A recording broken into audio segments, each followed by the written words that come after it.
किताबों को भी पढ़ा, दूसरों को भी पढ़ा।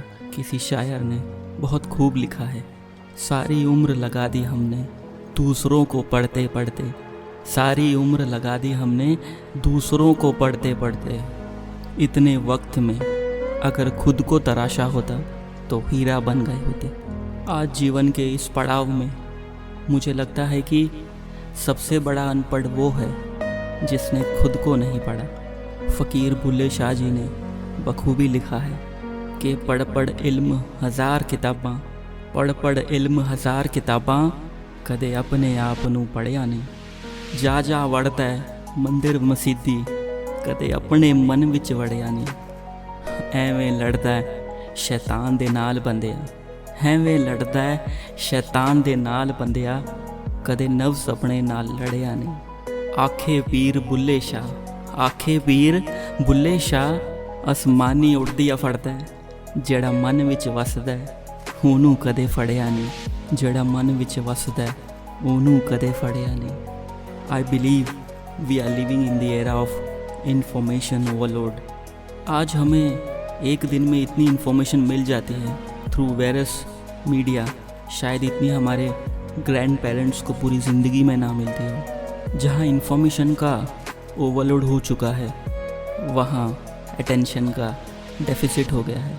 ऐसे ही एक नोबेल प्राइज़ पुरस्कार व्यक्ति ने कहा था कि जैसे ही इन्फॉर्मेशन की तादाद बढ़ेगी वैसे ही अटेंशन कम हो जाएगी, क्योंकि हमारा मन, जिसे बुद्धिस्ट मंकी माइंड भी कहते हैं, वो बहुत तरह से डिस्ट्रैक्ट होगा। अब mind will be distracted in so many directions.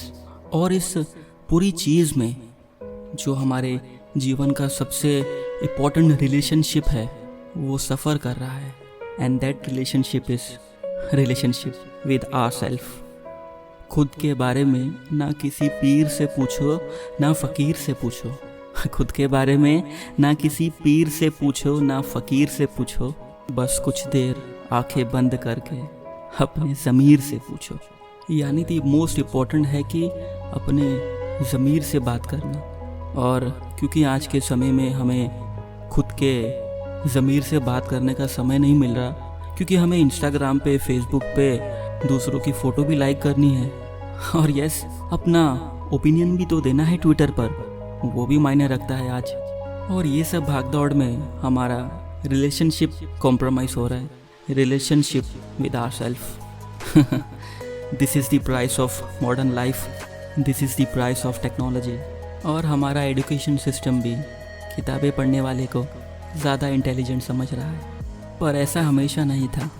हमारी परंपरा, हमारी संस्कृति आत्मज्ञान पर काफ़ी ज़ोर देती थी, जिसे आज वेस्टर्न थिंकर्स बड़े फैंसी नाम से self knowledge, self awareness, self intelligent, intrapersonal intelligence यानी खुद का ज्ञान, ये सब कितना सोफिस्टिकेटेड लगता है ना। But the point is that कि हम हमेशा ऐसा नहीं हुआ करते थे। ज़िंदगी सिंपल हुआ करती थी, स्पीड थोड़ा कम हुआ करती थी, थोड़ा वक्त और होता था, थोड़ी जगह और मिलती थी बैठकर सोचने के लिए। और ना अब वक्त है ना स्पेस है, इसकी हम बहुत बड़ी कीमत चुका रहे हैं। हमारे मस्तिष्क में हम दुनिया की सबसे बड़ी मशीन लेके घूम रहे हैं, और इसे अच्छे से उपयोग करने के बारे में हम अटेंशन ही नहीं दे रहे। जहाँ किताबों की, लेक्चर्स की, टीचर्स की, प्रोफेसर की, I admire all them a lot and respect them, और ये अच्छी तरह से जानता हूँ कि इन सब चीज़ों का हमारी ज़िंदगी में लाइफ लॉन्ग इम्पैक्ट रहता है। पर इस समय हमें एज अ स्टूडेंट और एक चीज़ से वाकिफ़ होना है, और एक टीचर से भी जो बड़ा सख्त है, बहुत स्ट्रिक्ट है, और वो टीचर कोई और नहीं, ज़िंदगी खुद है। हम खुद को भी पढ़ें, ज़िंदगी को भी पढ़ें, और ज़िंदगी में की गई हमारी सारी गलतियाँ उसे भी पढ़ें, और इन गलतियों से जो हमें सीख मिली है उसे हम ना भूलें। और ये जो पंक्तियाँ हैं, इन पंक्तियों में ये चीज़ बाखूब क्लियर होती है कि ज़िंदगी उस्ताद से ज़्यादा सख्त होती है। Life is very very tough teacher, even tougher than the toughest teacher you ever had in your life. ज़िंदगी उस्ताद से ज़्यादा सख्त होती है। उस्ताद पहले सबक देता है, फिर इम्तिहान लेता है, और ज़िंदगी पहले इम्तिहान लेती है और फिर सबक देती है। और प्रॉब्लम ये है कि हम सब लोग इम्तिहान से तो गुज़रते हैं पर सबक नहीं लेते। वही गलतियां हम बार बार करते हैं। पहली बार वो गलती हुई तो हाँ वो गलती है, लेकिन it is not a mistake to make a mistake, but it is a mistake to repeat a mistake. So एक गलती करने के बाद उसका परिणाम भुगतने के बाद अगर हम वही गलती कर रहे हैं, it's not a mistake, it's a conscious choice, and more over it's an active conscious choice. वो हम बार बार रिपीट करते हैं तो वो एक हैबिट का रूप ले लेती है। We have to self introspect ourselves so that we can get ourselves out of those things which are not important in our life and are wasting our precious time. We have to identify our strength and our weakness so that we can make our vision more clear, and to do that we need that time and space which we are investing in some other activities. So हम ये सारी चीज़ें कैसे करेंगे? We all have 24 hours in our life, so what to do and what not to do? So the most important thing is time management.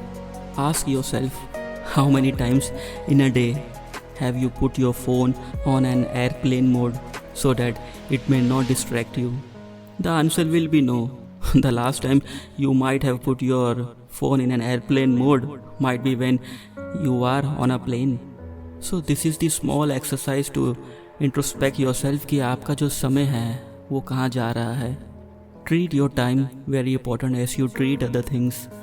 So आपकी रोज़मर्रा की ज़िंदगी में you need to identify which are the things that are taking lot of my precious time and to cut out that activities from my life so that I can invest that time which is going somewhere else that was unproductive and can be used in better ways. There are lot of things to talk about, so we'll discuss it in the next video. Make sure to subscribe my channel. Thank you.